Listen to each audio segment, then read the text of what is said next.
만약 당신에게 성경에서 가장 신비롭고 논란이 많은 책 중 하나가 결코 당신에게 숨겨지기 위해 만들어진 것이 아니라고 말한다면 어떨까요? 초자연적인 사건들, 타락한 천사들에 대한 생생한 묘사, 그리고 종말에 관한 예언들로 가득 찬 이 책은 결국 서방 기독교 정경에서 금지되었습니다. 이 책은 에디오피아 정교의 성경에 오랫동안 조용히 보존되어 왔으며 성경, 천사들, 심지어 종말에 대한 우리의 이해 방식을 변화시킬 잠재력을 지닌 비밀들을 간직하고 있습니다. 딥바이블 스토리에 오신 것을 환영합니다. 오늘 우리는 에녹서의 비밀을 풀어보려 합니다. 성경 역사상 아마도 어떤 다른 책보다도 영적인 영역을 깊이 탐구한 텍스트입니다. 왜 이 고대의 책이 금지되었을까요? 타락한 천사들, 그들이 인간과 상호작용한 방식, 그리고 그들이 창조한 거인들에 대해 무엇을 밝혀냈을까요? 더 중요한 것은 인자의 예언이 왜 그렇게 섬뜩하게 익숙하게 들리는가 하는 점입니다. 에녹의 환상의 비밀을 밝혀내고 성과 악 사이의 천상 전투를 탐구하며 이 금지된 텍스트가 미래를 이해하는 열쇠를 쥐고 있을지 알아봅시다. 에녹서는 영적인 영역, 타락한 천사들, 심지어 종말에 대해 너무 많은 것을 밝히고 있어서 의도적으로 성경에서 제거된 것일까요? 함께 알아봅시다. 에녹서는 하나의 책이 아니라 5개의 독특한 책으로 이루어진 모음집으로 각 책마다 하늘, 천사들, 인류의 운명에 대한 숨겨진 진실을 드러냅니다. 이 책들은 천사와 인간이 상호작용했던 세계, 신의 심판이 드러난 세계, 영적과 물질적 경계가 흐려진 세계를 엿볼 수 있게 해줍니다. 이 모음집을 독특하게 만드는 요소는 무엇일까요? 왜 서방 교회는 이를 거부했지만 에디오피아는 이를 신성한 경전으로 보관했을까요? 이 5부분을 하나씩 살펴보면서 에녹서가 기독교 정경에 남아있기에는 너무 위험하고 너무 많은 것을 드러내며 너무 논란이 많았던 이유를 알게 될 것입니다. 이 고대 텍스트의 각 부분을 탐구하며 그 비밀을 밝혀봅시다. 감시자들의 책은 고대 문학에서 가장 극적인 이야기 중 하나로 에녹서를 시작합니다. 하나님의 명령에 반항하고 지상으로 내려와 인류의 역사를 영원히 바꾼 천사들의 이야기를 들려줍니다. 그러나 더욱 흥미로운 점은 이 이야기의 요소들, 특히 타락한 천사들, 네피림, 그리고 대홍수의 개념, 이 실제로 성경에서도 언급된다는 것입니다. 감시자들의 책과 성경과의 연관성을 탐구하며 천사들의 반란, 금지된 지식, 그리고 네피림의 파괴 이야기를 밝혀봅시다. 감시자들의 책은 200명의 천사들, 감시자라 알려진 이들이 인간을 관찰하고 인도하기 위해 하나님에 의해 보내졌다고 전합니다. 그러나 세미자자 천사의 지도 아래 이 존재들은 인간 여성에 대한 욕망에 의해 타락하게 됩니다. 하나님의 경계를 어기고 지상으로 내려와 인간 아내를 맞이하며 네피림이라는 거인의 종족을 낳았습니다. 천사들이 제자리에 머무르지 않고 죄를 짓는 이 개념은 에녹서뿐만 아니라 성경에서도 발견됩니다. 창세기 6장 1대 4절에서는 다음과 같이 유사한 이야기를 찾을 수 있습니다. 인간들이 땅에 번성하기 시작하고 그들에게 딸들이 태어났을 때 하나님의 아들들이 인간의 딸들의 아름다움을 보고 그들 중에서 원하는 모든 사람과 결혼했습니다. 그 시절 땅에는 네피림이 있었고 하나님의 아들들이 인간의 딸들과 교합하여 그들로부터 자녀를 낳았습니다. 창세기 6, 1대 4. 이 구절에서 하나님의 아들들은 에녹서의 감시자들처럼 천사들로 해석되는 경우가 많습니다. 이 천사들은 금지된 선을 넘어 네피림이라는 존재의 탄생을 이끌었고 이들의 지상 존재는 광범위한 사악함과 폭력을 초래했습니다. 그러나 왜 이 천사들은 타락했을까요? 인간에 대한 권력과 통제에 대한 그들의 욕망이 반란의 진짜 이유였을까요? 이 타락한 천사들과 인간 여성의 자손인 네피림은 거인으로 묘사되며 부패의 화신이 되었습니다. 네피림은 에녹서뿐만 아니라 창세기 6장 4절에서도 간략히 언급됩니다. 그 시절과 그 후에도 땅에 네피림이 있었으며 하나님의 아들들이 인간의 딸들과 교합하여 그들로부터 자녀를 낳았습니다. 그들은 옛날의 영웅들이며 유명한 사람들입니다. 창세기 6, 4. 그러나 성경은 이 존재들에 대해 잠깐만 언급하는 반면 감시자들의 책은 네피림을 혼돈과 폭력, 도덕적 타락을 가져온 거인으로 확장하여 이야기를 전개합니다. 그들은 땅을 황폐화시키고 자원을 소비하며 인류를 더 깊은 죄로 이끌었습니다. 에녹에 따르면 네피림이 너무 사악하여 하나님은 지구를 정화하기 위해 대홍수를 보내는 것 외에 다른 선택지가 없었다고 합니다. 이는 창세기 6장 5대 7절의 기록과도 일치합니다. 여기서 하나님은 인간과 네피림의 압도적인 사악함 때문에 인류와 네피림을 멸망시키기로 결정합니다. 여호와께서 인류의 사악함이 땅에 가득하심을 보시매 인류의 마음 생각이 항상 악할 뿐인 것을 보시고 여호와께서 이르시되 내가 지면에서 인류를 지워버리리니 내가 그들을 창조하였음을 후회하노라. 창세기 6, 5대 7. 네피림의 이야기가 당신을 매료시킨다면 설명란의 링크를 확인해보세요. 그에 관한 동영상이 준비되어 있습니다. 감시자들은 단순히 인류를 육체적으로 타락시킨 것 이상을 했습니다. 그들은 금지된 지식을 전달했습니다. 감시자의 책에서는 아자젤과 세무자가와 같은 천사들이 인간에게 무기를 만드는 법, 마법을 실천하는 법, 점성을 통해 하늘을 조종하는 법을 가르쳤다고 전합니다. 흥미롭게도 성경도 금지된 지식이 인류의 몰락으로 이어졌음을 암시합니다. 창세기 3장에서 우리는 아담과 이브가 뱀의 유혹을 받아 선악과를 먹는 이야기를 찾을 수 있습니다. 이 불순종의 행위는 인류에게 결코 가지 말아야 할 지식에 눈을 뜨게 했고 그 결과 에덴에서 추방당하게 되었습니다. 마찬가지로 감시자의 책은 뱀처럼 감시자들이 파괴로 이어지는 지식으로 인류를 유혹했다고 제안합니다. 무기, 마법, 점성술을 가르친 것은 인간이 열어서는 안 될 문을 열어 더욱 깊은 타락으로 이끌었습니다. 지상의 타락이 통제 불능 상태로 치닫자 하나님은 미카엘, 가브리엘, 라파엘, 우리엘 등 대천사들을 보내 개입하게 하셨습니다. 이 대천사들은 감시자들을 포획하여 사슬로 묶고 심연에 던져 최후의 심판까지 감금시켰습니다. 천사들이 반란을 일으켜 감금된다는 개념은 신약 성경에서도 언급됩니다. 베드로후서 2장 4절에서 사도 베드로는 다음과 같이 씁니다. 하나님이 죄를 범한 천사들을 용서하지 아니하시고 지옥에 던지사 어둠의 사슬에 묶어 심판을 위하여 보류하셨습니다. 마찬가지로 유다서 1장 6절은 다음과 같이 말합니다. 또 권세의 위치를 지키지 않고 자기의 거처를 버린 천사들도 이와 같으니 그들을 어둠 속에 두어 영원한 사슬로 묶어 큰 날에 심판을 받게 하셨습니다. 이 구절들은 감시자의 책을 직접적으로 반영하며 반역한 천사들이 감금되어 하나님의 최후 심판을 기다리고 있음을 보여줍니다. 에녹의 예언은 타락한 천사들이 감금되었지만 인자의 재림으로 그들의 궁극적인 벌을 받게 될 것임을 시사합니다. 감시자의 책은 대홍수가 단순히 인류에 대한 벌이 아니라 감시자들과 그들의 자손 네피림이 초래한 타락을 정화하기 위한 신성한 초기화였음을 드러냅니다. 이는 창세기에서 홍수가 사악함을 제거하고 노아와 함께 새로운 시작을 하기 위해 보내졌다는 성경 기록과 일치합니다. 창세기와 에녹서 모두에서 홍수는 인류 역사에서 전환점으로 죄로 가득 찬 세상의 질서를 회복하기 위한 신의 자비와 심판의 행위였습니다. 비유의 책, 즉 에녹의 유유시들은 인류와 우주의 운명이 천상 법정에서 결정되는 예언적 환상의 세계로 우리를 안내합니다. 에녹서의 이 부분에서는 신의 심판, 사악한 자들의 파괴, 의인의 승리라는 강력한 주제를 접하게 됩니다. 그러나 가장 두드러지는 것은 인자의 신비로운 등장입니다. 최후의 심판에서 중심적인 역할을 하는 메시아적 인물입니다.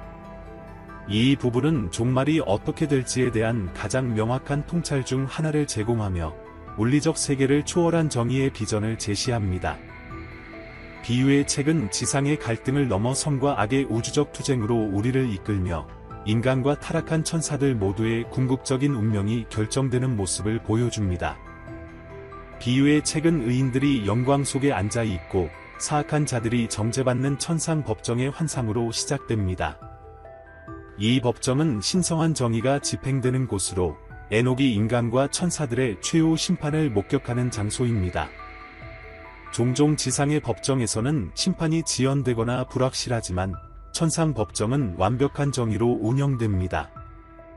거룩한 천사들로 둘러싸인 하나님께서 궁극적인 심판관으로 앉아 계시며 어떤 죄도 간과되지 않습니다.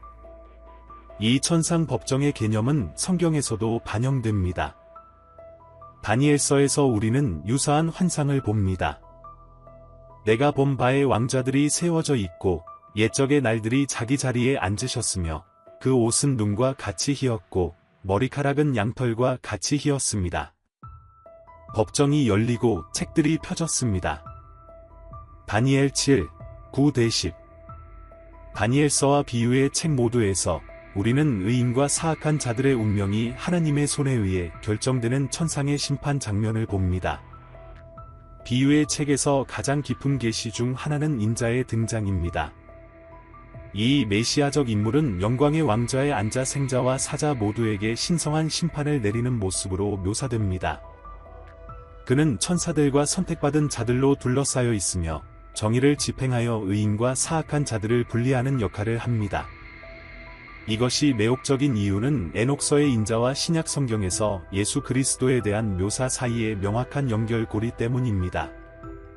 복음서에서 예수님은 특히 종말과 관련하여 자신을 종종 인자라 칭하십니다. 인자가 그의 영광으로 오실 때와 모든 천사들이 그와 함께 있을 때 그는 영광스러운 왕좌에 앉으실 것입니다. 모든 민족이 그 앞에 모일 것이며 그는 목자가 양을 염소와 구분하는 것처럼 사람들을 서로 구분하실 것입니다. 마태복음 25, 31-32 에녹서의 인자 환상은 유사한 역할을 합니다. 그는 천사들과 함께 오고 영광의 왕좌에 앉아 세상에 심판을 내립니다. 그러나 비유의 책은 인자를 단순한 심판관이 아닌 모든 창조물의 운명을 그의 손에 쥔 우주적 통치자로 묘사하며 더 나아갑니다. 이 비전에서 인자는 영원한 정의를 집행하여 사악한 자들의 타락한 천사들을 포함하여 을 영원한 벌에 던지며 의인들을 새 창조물로 환영합니다. 이 최후의 심판 행위는 단지 인류를 위한 것이 아니라 전체 우주를 위한 것입니다. 비유의 책에서 중심 주제 중 하나는 타락한 천사들의 감시자의 책에서 반역한 바로 그 천사들의 최후 심판입니다. 이 환상에서 에녹은 이 천사들이 네피림과 함께 심판받아 영원한 고통에 던져지는 모습을 목격합니다. 이 신성한 심판은 신약 성경에서도 반영됩니다. 사도 바울은 천사들의 최후 심판에서 인간의 역할에 대해 다음과 같이 씁니다. 너희가 천사들을 심판하지 못하겠느냐? 이 세상의 일은 더더욱 못하느냐? 고린도전서 6, 3 에녹서와 성경 모두에서 하나님께 반역한 타락한 천사들이 궁극적인 심판을 받는 모습을 볼 수 있습니다. 비유의 책에서는 하나님 자신이 이 존재들에게 심판을 내리고 그들을 영원한 불 속에 던지는 생생한 장면을 묘사합니다. 하지만 비유의 책은 단순히 심판에만 초점을 맞추지 않습니다. 또한 희망의 비전을 제시합니다. 하나님께 충실했던 의인들에게는 영원한 유산이 약속됩니다. 그들은 죄와 고통, 죽음이 없는 세상을 물려받게 될 것입니다. 이 새로운 영광의 땅에 대한 개념은 요한계시록의 약속과 일치합니다. 사도 요한은 새로운 하늘과 새로운 땅에 대한 환상을 묘사하며 다음과 같이 기록했습니다. 그 후에 내가 새 하늘과 새 땅을 보니 첫째 하늘과 첫째 땅이 사라지고 바다도 다시 있지 않더라. 또 내가 보좌에서 큰 소리가 나는 것을 들으니 그 소리는 말씀하기를 보라 하나님의 장막이 사람들과 함께 있음에 하나님이 저희와 함께 거하시리니 저희는 하나님의 백성이 되고 하나님은 친히 저희와 함께 계셔서 저희의 하나님이 되시리라 하시더라. 요한계시록 21, 1, 3 에녹서와 요한계시록 모두에서 의인들은 하나님과 함께 새로워진 창조물 안에서 영원한 생명을 누리게 됩니다. 인자는 이 의의 왕국을 실현하는 데 중요한 역할을 합니다. 에녹서의 의인에 대한 비전이 성경에 약속된 영원한 생명과 새 창조물을 이해하는 데 더 깊은 통찰을 제공할 수 있을까요? 천문서 즉 천상의 광명체에 관한 책은 천사들의 반란에서 한 걸음 물러나 우주에 숨겨진 작동 원리를 탐구합니다. 에녹은 태양, 달, 별들이 완벽한 조화 속에서 움직이며 신성한 힘에 의해 통제된다는 것을 보여줍니다. 그러나 이는 단순히 하늘의 움직임을 설명하는 것을 넘어섭니다. 이 부분은 하늘의 움직임 뒤에 있는 영적 의미를 드러내며 시간이 어떻게 흐르고 달력과 계절이 하나님의 우주 질서에 의해 어떻게 지배되는지를 보여줍니다. 다른 고대 문헌들이 점성술적 추측에 집중하는 반면 천문서는 태양과 달이 천사들이 감독하는 천상의 법칙을 따른다고 가르칩니다. 이 천체들은 인류가 하나님의 계획에 맞춰 조화를 이루도록 유지하는 데 중요한 역할을 합니다. 에녹이 배우는 첫 번째 중요한 교훈은 태양과 달의 주기에 관한 것입니다. 이 비전에서 태양과 달은 신성하게 정해진 패턴에 따라 움직이며 인류가 하늘의 질서와 일치하도록 관찰해야 한다고 가르칩니다. 에녹은 시간을 측정하는 올바른 방법이 태양의 움직임과 완벽하게 일치하는 태양력을 따르는 것임을 배웁니다. 364일 동안 태양의 움직임과 완벽하게 일치하는 태양력입니다. 이 개념은 오늘날까지 태양 기반 달력을 따르는 에디오피아 정교 전통의 맥락에서 깊은 의미를 가집니다. 에디오피아 달력은 13개월로 구성되어 있으며 12개월은 각각 30일이고 그 다음에 5일 또는 6일로 이루어진 13번째 달인 파구메가 있습니다. 이 태양 구조는 천문서에서 설명된 것과 일치하며 시간이 신성한 조화 속에 유지되어야 한다는 믿음을 강조합니다. 불규칙하여 달과 축제가 이동하는 음력과 달리 태양력은 영원한 신성 질서를 반영하는 것으로 여겨집니다. 에녹의 비전에 따르면 인류가 음력을 사용하면 영적 혼란이 초래되고 삶의 거룩한 리듬이 깨집니다. 안식일 준수, 종교 축제, 심지어 농업 주기까지도 잘못된 달력을 따르면 일치하지 않게 됩니다. 에디오피아 달력은 천문서에 설명된 태양년을 밀접하게 따르는 세계에서 드문 달력 중 하나입니다.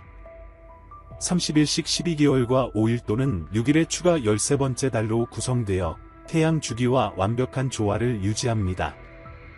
이 추가 달인 파구메는 영적 성찰의 기간으로 여겨지며 에디오피아 전통에서 한 해의 주기가 완성됨을 표시합니다.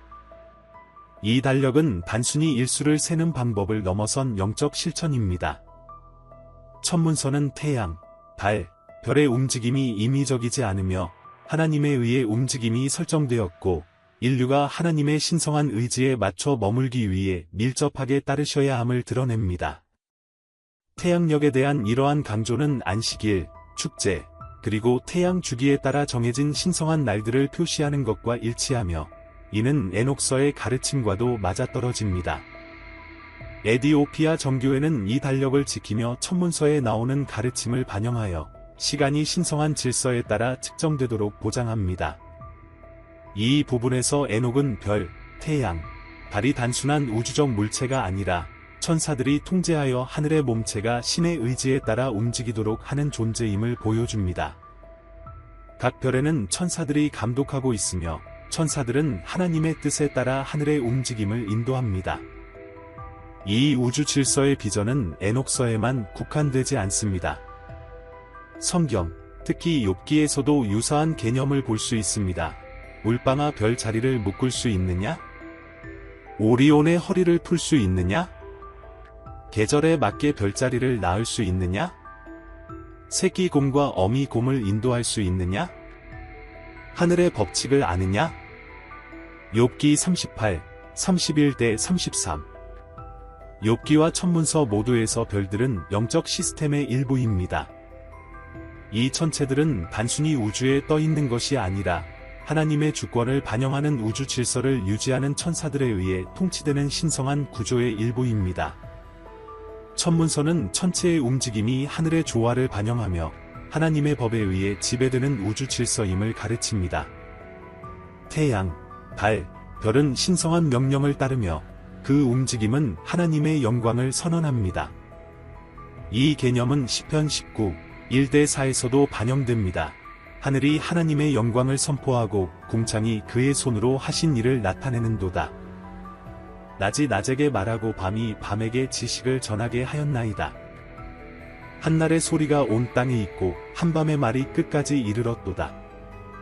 시편 19, 1-4. 여기서 하늘 자체가 하나님의 신성한 계시의 일부로 여겨집니다. 별과 행성의 움직임은 단순한 물리적 현상이 아니라 하나님의 창조물의 질서와 조화를 드러내는 영적 메시지입니다. 천문서에서는 에녹에게 천상의 광명체들이 움직이는 방식이 영적 법칙의 반영임을 보여줍니다. 이 천상의 질서는 하나님의 창조가 단순히 별들뿐만 아니라 우리의 영적 삶까지도 신성한 계획에 따라 운영되고 있음을 인류에게 상기시키기 위한 것입니다. 오늘날에도 하늘이 여전히 하나님의 영광을 선포한다고 믿는다면 좋아요를 눌러주시고 알려주세요. 별과 행성이 어떻게 하나님의 인류에 대한 메시지의 일부일 수 있는지 더 탐구해볼까요? 천문서에는 우주 질서가 붕괴될 때 일어나는 일들에 대한 경고도 포함되어 있습니다.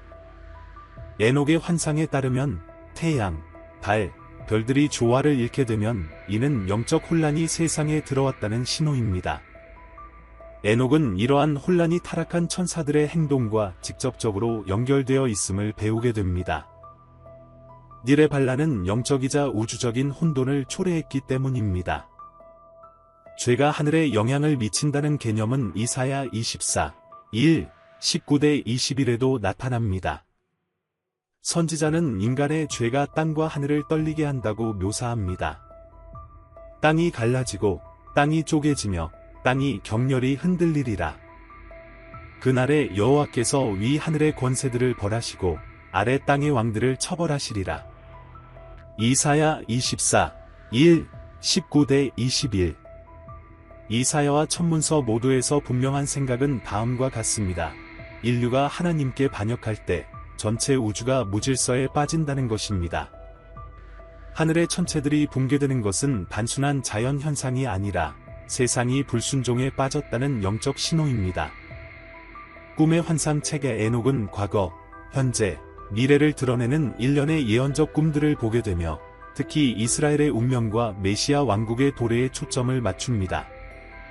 이 꿈들은 상징과 우화로 가득 차 있으며 각 비전은 인류에 대한 하나님의 펼쳐지는 계획과 의인의 궁극적인 승리를 드러냅니다. 에녹서의 이 부분은 종종 동물묵시록이라고 불리는데 이는 국가, 민족, 영적 세력을 대표하는 동물들의 상징적 사용 때문입니다. 이 꿈들은 창조부터 종말까지의 세계사를 추적하며 선과 악의 투쟁, 이스라엘의 역할, 땅의 의를 회복할 메시아 왕국의 도래에 대한 숨겨진 진리를 드러냅니다. 꿈의 환상책에서 가장 극적인 비전 중 하나에서 에녹은 동물들이 다양한 국가와 민족을 대표하는 상징적인 세계사를 봅니다.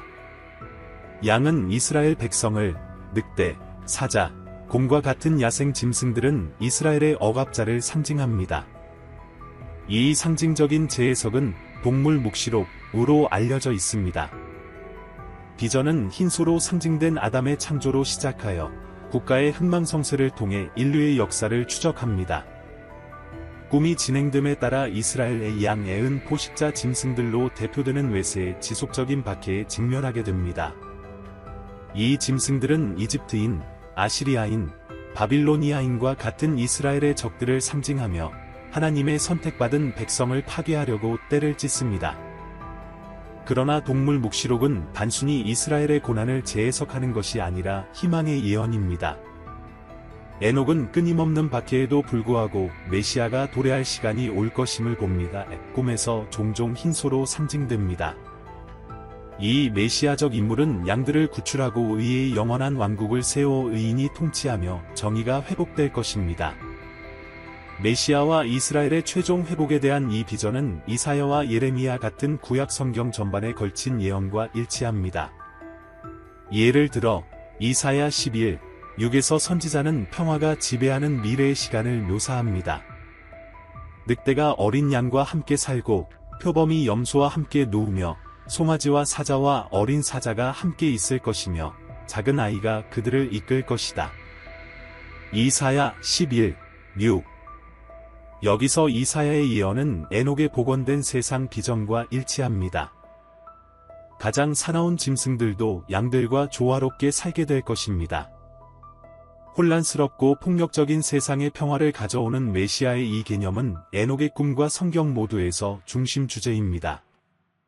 꿈의 환상 책의 가장 매력적인 측면 중 하나는 아브라함, 이삭, 야곱 같은 족장 시절부터 종말까지 이스라엘의 역사를 추적하는 방식입니다. 이 예언적 꿈들에서 에녹은 이스라엘 백성이 땅에 흩어지게 될 것이지만 마지막 날에 다시 모여 회복될 것임을 봅니다. 비전은 이스라엘의 추방에 바빌론 포로 같은 주요 사건들, 이 화해와 구속의 시기로 이어질 것임을 보여줍니다. 이 회복의 약속은 에스겔의 예언과 일치하며 그는 이스라엘이 민족들로부터 모아질 미래의 시간을 묘사합니다. 내가 이스라엘 백성을 그들이 흩어진 민족들로부터 모아들이리니 내가 그들을 통해 거룩함을 증명하리라. 그들은 내가 내 종 야곱에게 주었던 자기 땅에 거하리라. 에스겔 28, 25. 에녹의 비전에서 이 회복은 메시아 왕국의 도래와 직접 연결되며 의인들이 땅을 물려받게 됩니다. 양들 이스라엘은 마침내 억압자로부터 해방되고 세상은 하나님의 정의에 의해 다스려질 것입니다. 그러나 이 평화의 시기 전에 에녹은 세상이 큰 시련의 시기를 거쳐야 함을 봅니다. 여기에는 전쟁, 재앙, 하나님의 백성을 대적하는 사악한 통치자들의 등장 등이 포함됩니다. 이 최후의 고난의 시기는 심판의 날의 절정에 이르며 그날에는 의인들이 악인들로부터 분리되고 메시아가 그의 영원한 통치를 확립하게 됩니다. 꿈의 환상책은 이스라엘의 역사에만 초점을 맞추지 않고 최후의 심판에 대한 생생한 비전도 제공합니다. 이 예언적 꿈에서 에녹은 하나님께서 종말에 인간과 타락한 천사들을 심판하실 것을 봅니다. 의인들은 영원한 생명을 얻고 악인들은 시면의 영원한 형벌의 장소에 던져지게 될 것입니다. 최후의 심판 개념은 사도 요한이 의인과 악인을 분리하는 모습을 묘사한 요한계시록의 비전과 닮아 있습니다. 내가 보니 크고 작은 자들이 보좌 앞에 서 있었고 책들이 펴졌으며 생명책도 열렸더라. 죽은 자들이 그들이 기록된 대로 행한 대로 심판을 받으니. 요한계시록 20시 12분. 요한계시록과 에녹의 환상 모두에서 최후의 심판은 의인들이 영광으로 승천하고 악인들이 영원한 형벌을 받는 시기로 묘사됩니다. 이 비전은 요한계시록 20시 15분에 나오는 불의 호수와 매우 유사하며 그곳에서 악인들이 영원한 형벌을 받게 됩니다. 생명책에 기록되지 못한 자는 불의 호수에 던져지더라. 에녹서의 서신 부분은 윤리적 가르침, 경고, 그리고 약속을 제공하는 결론적인 섹션으로서의 역할을 합니다. 이 서신에서 에녹은 인류에게 마지막 메시지를 전달하며 의로움의 중요성, 신성한 심판의 확실성, 그리고 신실한 자들에게 약속된 영원한 생명의 희망을 강조합니다. 에녹은 천국을 생생하게 그려냅니다. 상상할 수 없는 아름다움, 빛, 기쁨의 장소로 의인들이 하나님과 영원히 거할 곳입니다. 그는 영광스러운 빛, 천사들, 그리고 하나님의 실제 현존으로 가득 찬 천상의 영역을 묘사합니다. 이러한 천국의 묘사는 신약 성경 특히 요한계시록에서 묘사된 것과 일치하며 거기서 천국은 금빛거리와 진주의 문이 있는 곳으로 그려집니다. 하지만 에녹은 천국에 그치지 않고 지옥에 대한 엄숙한 비전도 제공합니다. 그는 이를 어둠과 불, 영원한 고통의 장소로 묘사하며 천국의 영광과 극명한 대조를 이룹니다. 이러한 묘사는 악인들에게 그들의 행위의 결과에 대한 경고로서의 역할을 합니다. 에녹의 지옥 비전은 죄와 불순종의 결과를 암울하게 그려냅니다. 그는 사악한 길을 선택한 자들이 영원한 고통의 장소에 던져져 하나님과 영원히 분리될 것이라고 경고합니다. 그의 서신에서 에녹은 악인들에게 회개하고 너무 늦기 전에 하나님께로 돌아올 것을 촉구하는 일련의 엄격한 경고를 전달합니다. 에녹은 하나님의 심판이 확실함을 강조하며 죄 가운데서 계속 사는 자들은 심판의 날에 하나님의 완전한 진노를 맞이할 것이라고 말합니다. 이 회개의 메시지는 구약 성경의 선지자들뿐만 아니라 신약 성경에서 예수님의 가르침과도 일치합니다. 누가복음 13, 3에서 예수님은 경고하십니다. 회개하지 않으면 너희도 다 구원받지 못하리라. 누가복음 13:3.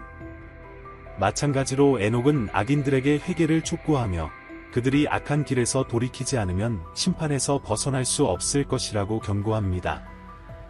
그는 죄의 결과를 생생하게 묘사하며 하나님의 명령을 거부하는 자들이 기다리는 고통과 괴로움을 보여줍니다. 에녹서의 이 섹션은 하나님의 정의가 가볍게 여겨져서는 안 된다는 강력한 상기시킴 역할을 합니다. 악인들은 잠시 번영할 수 있지만 회개하지 않으면 그들의 끝은 영원한 파괴일 뿐입니다. 에녹서의 서신 부분은 또한 하나님의 심판을 집행하는 데 있어 천사들의 역할을 더 자세히 들여다보게 합니다. 에녹서 전체에서 천사들은 에녹이 그의 환상을 통과하도록 인도하는 중요한 역할을 했지만 이 마지막 섹션에서는 신성한 정의의 대리자가 됩니다. 미카엘, 가브리엘, 라파엘과 같은 천사들은 악인들을 사슬로 묶어 심연에 던지는 임무를 맡고 있습니다. 그들은 또한 의인들을 보호하여 그들이 영원한 보상을 받을 수 있도록 보장합니다. 천사들이 심판에 참여하는 이 역할은 성경, 특히 요한계시록에서도 찾아볼 수 있습니다. 요한계시록에서는 천사들이 하나님의 심판을 지상에서 집행하는 모습이 묘사됩니다. 또 다른 천사가 하늘의 성전에 나와서 그도 예리한 낫을 가지고 있었더니 그 천사가 땅의 낫을 휘둘러 그 포도를 꺾어 하나님의 진노의 대포도즙 술통에 던지더라. 요한계시록 14시 17분-19. 요한계시록과 에녹서의 서신 부분 모두에서 천사들은 정의의 전사로서 최후의 심판에서 하나님의 뜻을 집행하는 모습으로 그려집니다. 에녹서를 통해 우리는 한 가지 분명해졌습니다. 이 고대 텍스트들은 선과 악의 우주적 투쟁, 인류의 운명, 그리고 보이지 않는 영적 영역에 대한 깊은 메시지를 담고 있습니다. 감시자들의 타락과 네피림의 등장부터 천국, 지옥, 새 창조에 이르는 최후의 환상까지 에녹서는 성경 예언의 중심 주제들에 걸친 예언적 내러티브를 제시합니다. 하지만 이것이 오늘날 우리에게 무엇을 의미할까요? 에녹의 환상이 여전히 종말에 대한 통찰을 제공할 수 있을까요? 이번 시리즈를 통해 우리가 발견한 핵심 교훈과 예언적 통찰에 대해 잠시 생각해 봅시다. 에녹서 전체를 통해 우리는 일관된 신성한 심판의 주제를 보았습니다. 감시자들의 책에서 에녹의 서신 부분까지 이 텍스트들은 하나님께서 의인과 악인을 분리하실 심판의 날이 올 것임을 강조합니다. 타락한 천사들, 네피림, 그리고 하나님께 반역한 모든 자들은 영원한 형벌을 받게 되며 의인들은 새 창조물에서 영원한 생명을 물려받게 됩니다. 이 심판의 비전은 성경 전체, 특히 다니엘서와 요한계시록과 같은 책들에서 발견되는 예언과 일치합니다. 요한계시록에서는 하나님의 보좌가 세워지고 책들이 펴지는 최후의 심판에 유사한 장면을 볼 수 있습니다.